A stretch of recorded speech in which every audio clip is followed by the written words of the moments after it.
Hang on.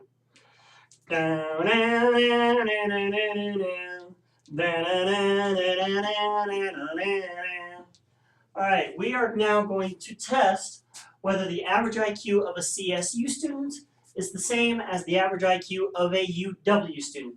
And here I've got a bunch of data. Now, we've talked about matched pairs. This is not matched pairs, but the question might be, how do you know? I just ruined my air guitar. Well, the way you know it's not matched pairs is by imagining the data set here. And we've got 42 of the CSU and 64 of the UW ones. The question is this 109 tied to the 115? Are they matched in some way? Are they brother and sister? Did they grow up in the same town? Are they the same age? Is there something linking them? And the answer is this question doesn't tell us any link. This question doesn't tell us that it's matched pairs.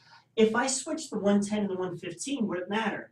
Well, this was some student, this was some other student. Who cares? Mix them all up. The 115 and the 109 aren't specially linked. They just happen to be the first students we surveyed. So this is not matched pairs. Even bigger hint. There's 64 UW students and only 42 of the CSU students. So what would the last group match to? It doesn't make any sense. Here, the question says there's a matched pairs standard deviation. I don't even know what that means. I have no idea how that's calculated. I don't know how you can calculate with different sample sizes. This is just there to make sure you understand matched pairs or not without looking at whether I give you the standard deviation for matched pairs. So being not matched pairs means we've got to treat both of these as separate samples. We can't do something to combine them into a simple one sample test. Here's the equation we used when it was one sample. How would it look if we were talking about two samples? I want to go through this slowly because if this makes sense, a huge part of this class is going to be a lot easier. It's still going to be a t. Why? We're getting standard deviations out of the data sets, not some magically known sigma. So it's still t.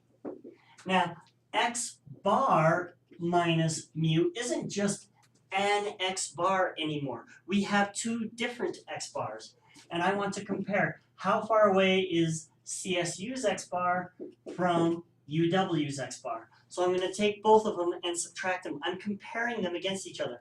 When you saw these numbers, in your head you probably said, oh, we're 9 IQ points ahead of CSU, which seems a little low, but that's great. And so you take the difference in the x bars here. What goes right here?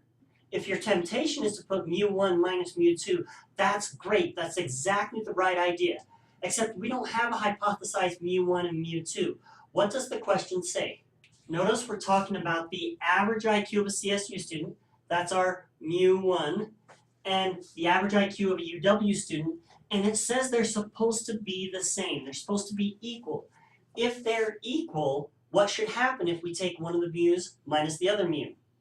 We'll get 0. For the exact same reason we used 0 for the matched pairs test, we use 0 here. Comparing two groups against each other, we're going to test whether their averages subtract to 0. If their averages subtract to 0, that tells us they have the same average. Here is going to be a lot trickier. This is probably what your instinct is. And it's wrong, but it's not a bad instinct. I wrote no, wrong, because I'm really worried someone's going to fast forward through the video and stop right here and say, oh, here's my equation. No, we're not done yet. But if you thought this would be the equation, then your thinking is good. We subtracted the two x bars, so why don't we take the two standard errors and subtract them? Here is a very, very important rule.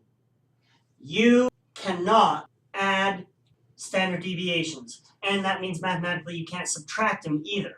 And that's always true as long as we're working with the normal distribution, which is this class. So for this class, never add or subtract standard deviations. You can't do it. It doesn't work that way mathematically. It's going to sound like I'm over harping on this, but there are several times from here on when you're going to have that instinct. And it's a normal instinct to have, but mathematically you can't do it. You cannot add or subtract standard deviations. You cannot add or subtract standard deviations. Woe is me, is there any hope? What shall we do? It turns out there is hope.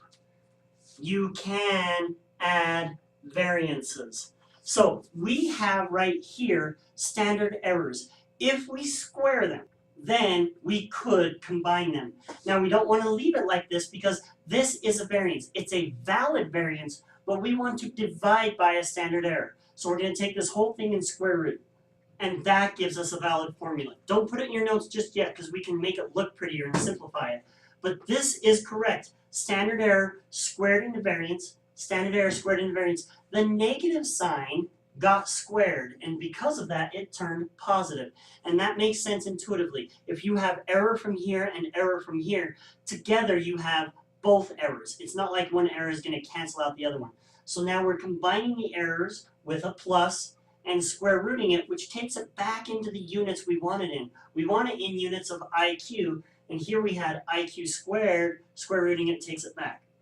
Now let's simplify our fractions. We have S1 being squared, which gives us S1 squared, and the square root on the end here cancels with the square in here. And so we're just left with S1 squared over N1. Same for the other fraction, and that gives us a nice cleaned up formula. S1 squared over N1 plus S2 squared over N2. Here we have our X bar 1, X bar 2. In our case, X bar 1 would be CSU, X bar 2 would be UW. It doesn't really matter as long as you keep straight what's what. Here is a pretty nasty equation, and this looks big. You want to leave it out to impress your roommate. Look at the equation I was working with. But all we really have here is X bar, which is now a difference of X bars, minus mu, which is 0 because we're testing two samples, over the standard error, which is S over the square root for the first group and S over the square root of n for the second group. We squared both of those into variances and square rooted it. If this equation makes sense, a lot of stuff from here on out is going to be a lot easier. The last thing to talk about is what's our degrees of freedom, because now we have two arguing groups. CSU is going to say degrees of freedom is 41.